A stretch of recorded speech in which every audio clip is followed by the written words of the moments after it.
Здравейте! Казваме на групата тук, всяка година ли правите този тридневен пост, тримирането? Анжела? Ами аз започнах горе-долу от година и половина с сухия пост. Познавам метода от 15 години.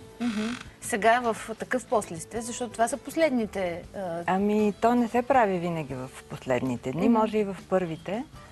А това е и метод за лечение, може да се прави по друго време, разбира се. Аз пък си мисля, сега никой не е на пост. Сега никой от вас не е на този сух пост. Добре, че сме ви сложили вода пред вас. Да. Защото да обясним за нашите зрители, сух пост всъщност означава, че вие нямате никакъв допир с вода. Аз доколкото разбрах и Георги, дори избягва допира с вода.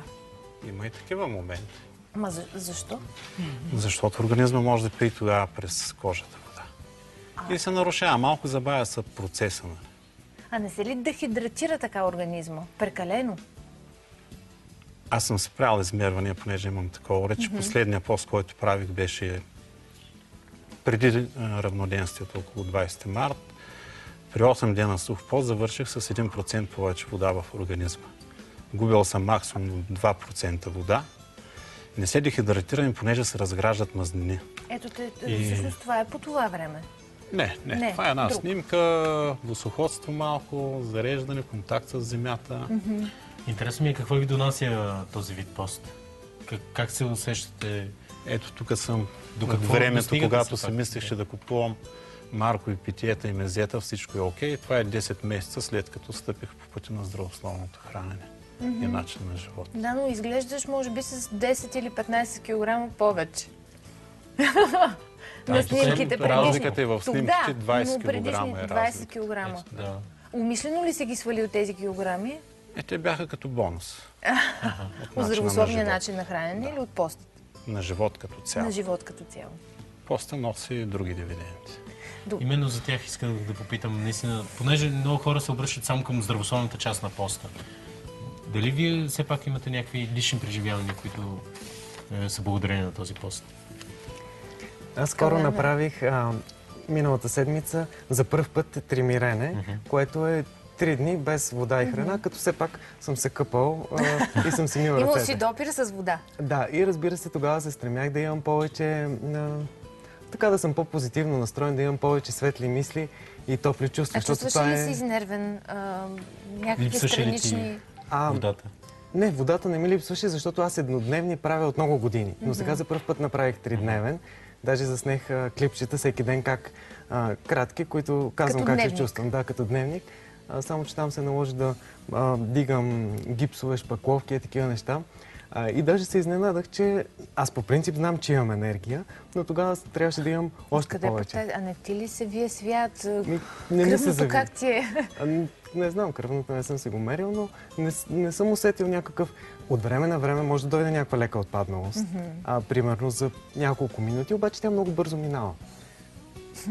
А усещанията през тези 3 дни, имаш ли болки в главата? Казва, че когато тялото се чисти от токсините, се изпитва дискомфорт. Имало ли си такива усещания? Понякога, когато съм правил по-дълъг, но воден, примерно 5 дни, само вода пия, ми се е случило, ако рязко стана, тогава леко, за момент да може да ми се завие свят, обаче това е инцидентно, не е някаква практика. И това сухия пост е нещо, което преди хората са го правили масово.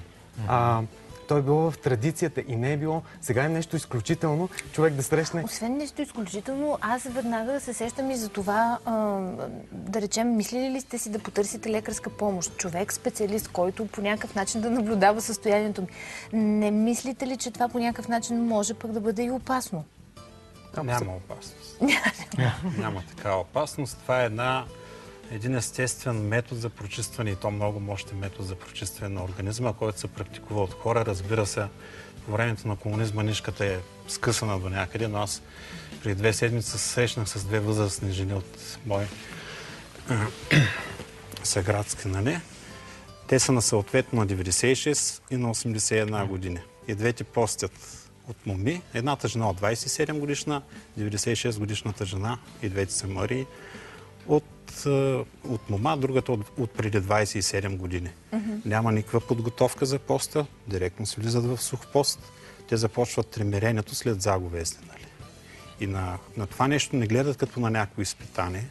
Едната жена ми казва, Георги, това са най-хубавите дни от... Моля? Нещо, което един християнин задължително трябва да направи. Задължително си го правят. Аз не го правя от религиозна гледна точка. Да. Аз тремеря на практика всеки месец спазвам биоритмите, природните биоритми. По принцип, повече дни правил ли си такъв сух пост? Ами аз съм правил 8 дни максимално сух пост. Анжела мисля, че 10 направи скоро. 9. А през това време, Анжела, ходиш ли на работа? Активна ли си? Как минават дните ти? Ами, последния път, когато правих 9 дни, вече ходих и на работа, защото свикнах с тези неща. Дори не бих казала, че е задължително, а напротив, то е толкова приятно. Ето теб тук в бурни води. Така завършвам поста. Къде е тази ръка? Това е във Вършец, водопад. В водопад. Това е първия ми досек с вода. Ето тук съм на 9 дни. Абсолютно без никакъв досек с вода. Не ти липсва водата? Жадна съм, разбира се, последните 2-3 дни, така...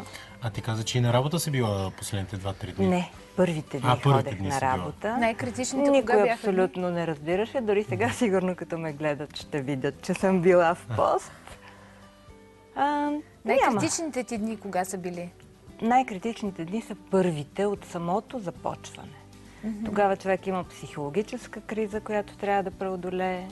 Добре, вкъщи, да речем, на вечеря. Ами приготвям си вечеря, готвя си за децата, за мъжа, с ръкавици работя, чистя дори цялата къща. Въобще, и пак искам да се върна за задължителното. Ами не е задължително. Ти го чувстваш като едно удоволствие, като едно някакво велико дело, велико таинство и неговите съгражданки, възрастните. Дори по някакъв начин си преодолял себе си, защото това е изпитание за самия теб.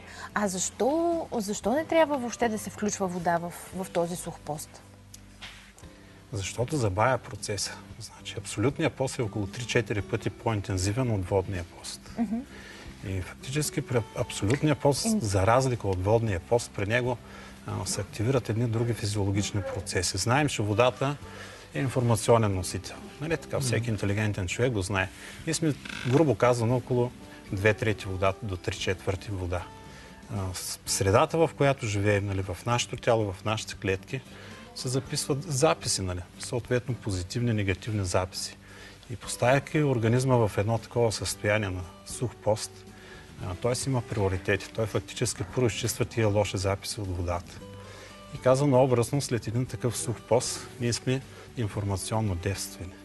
Това е най-естественият и съответно най-мощният метод за прочистване полевата форма на тялото. С храна, с други методи, ние прочистваме физическата форма. А знаем, че ние съответно имаме и полева форма. И ако не изчистим полевата форма, тези дискомфорти съответно те пак могат да се появят. Както ако, примерно, поставим един магнит и почистим стружките. Вследствие, ако преминават метални стружки, магнитното поле пак би ги събрало. Точно това върши сухия пост, за разлика от водни. Прочиства информационното поле. Добре, не хора, които имат някакви проблеми, все пак здравословни. Не е ли опасно за тях това? Ние го правим преди всичко за здраве и то постепенно. Започнали сме постепенно, наблюдавайки се. Това е една безплатна практика, която всеки един може да направи. И не е необходимо да бъде специалист. Но разбира се, да започне разумно и постепенно. Това е много съществено във всяко едно действие, защото ако човек не следва разумността и шофирайки, може да бъде много опасно. Така че във всяко едно нещо и не трябва човек да е направил нещо, а само да се обърне към себе си и към това, че това е нещо естествено, което всички са го това, което казваш ти, между другото, е много важно, че вие това нещо се подготвяте във времето, все пак изпробвали сте го по някакъв начин, наблюдавали сте себе си, как реагира организма ви, тялото ви, така че сега пък ще видим едни упражнения, които Георги прави, нали така, които са съпътстващи. Това е гимнастиката от всяка сутрин, фактически. Не е само по време на сухия пост. По време на сухия пост, когато не знаех доколко съм енергизиран, почнах да правя едни експерименти. И миналата година, март месец, Имах 7 дни сух пост и 2 дни на вода. И тогава всеки ден и този цикъл, който е по принцип по 12 пъти, го увеличавах с това е като йога нещо? Да, това е един комплекс от йога, Суря Намаскар, Слънчев поздрав се казва. Това е една гимнастика, която събужда вътрешните органи фактически. Енергизира организма. И тогава почнах да се натварвам. Нали? Всеки ден добавях по 12 цикъла, за да видя как се чувствам и на практика нямах никакви проблеми. Казваш натоварвам. Натоварващи ли са по принцип чисто физически тези упражнения? Значи тогава до 7-я ден стигнах на 84 упражнения, което се прави за над час време. Това тия упражнения ги правя продължение на 1 час без да спра. На 7 дни сух пост. Имаме достатъчно енергия от разграждането на резервите на масните клетки и съответно организма има приоритет. Той започва да разгражда болните клетки. Когато поставим тялото в едни условия, нали, да не приема отвънка храна, започва да се храни от вътрешните резерви тялото. И образно казано, здравите и болните клетки почват да се бият за храната. Да, не се храни с токсини. Не. Тялото не е мъдро, не се храни с токсини. Тялото се храни с болните клетки. Рециклира тях. Здравите побеждават, болните биват изгонени. Това е онази интелигентност в нашия организъм, която е създала от зиготата това, което сме ние. Аз ще чакам и нашите зрители да ни пишат в нашата фейсбук страница. Даже сега ще отида да проверя дали вече има някой коментар. Какво мислите вие за този пост? Най-интересно е как се прекъсва този пост. Видяхме, Анжела, че тя е в бурни води, в един прекрасен водопад, но след това захранването е много важно. Не става с пържоли или баници и така нататък? В никакъв случай не става с пържоли и баници. Първоначално, разбира се, вода. Вода. Колко вода пиеш след не много. Сухия пост? Макар че си много жаден, не пиеш много, защото пак ще става тежко. Може би ден-два се пие вода по чашка, бавно на глътки. След това започват плодове и зеленчуци. И след това преминаваш към обичайното си хранене леко и постепенно. Което това означава, че са 9 дни, в които ти си в една доста така строг режим на хранене и нехранене. Да, строг режим. Минаваш просто в едно абсолютно друго измерение на съществуване. Със сигурност. Аз лекувам заболяване от 4 години. Какво? Синдром на Бехтерев. Не е много познато, но... Това е много тежко заболяване, Много тежко заболяване, да. Бях скована, не можех да се движа и така. Започнах с природно хранене, начин на живот, Тоест ти си променила изцяло живота си в една друга посока. Но откакто правя сух пост година и половина вече... Мислиш, че това се дължи на сухия пост? Натрупа се, разбира се, но все пак от година и половина аз нямам кризи, нямам болки, движа се съвсем нормално и просто за мен сухия пост е удоволствие. Чакаш го с нетърпение. Чакам го, наистина се сменят ти се мислене, сменят ти се съзнание. Въобще... Много ви благодаря. Успех ви пожелавам.